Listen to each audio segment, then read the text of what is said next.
Why do some people freeze at the sight of a messy room, while others feel an immediate, almost magnetic urge to start folding clothes? Organizing is a tool for psychological stability. We use the external environment to regulate a messy internal world.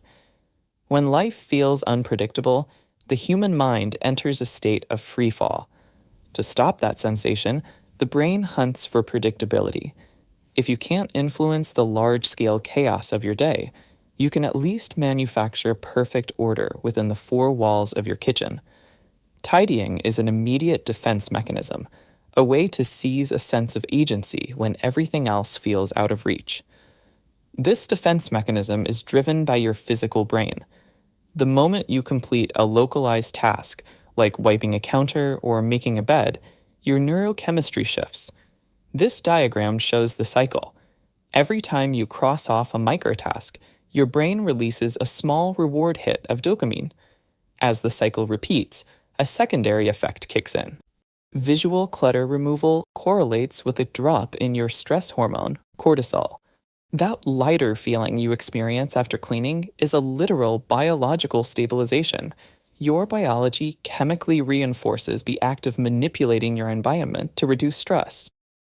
Your subconscious treats your surroundings as a continuous safety signal, scanning for threats or unfinished work. To the subconscious, clutter is a form of persistent noise. Every out-of-place object acts as a low-level whisper, reminding you of a task you haven't completed. For people who are highly sensitive to their environment, that whisper becomes an overwhelming roar. They organize to achieve a sense of inner quiet. The repetitive physical rhythm of sweeping or sorting serves as a grounding mechanism.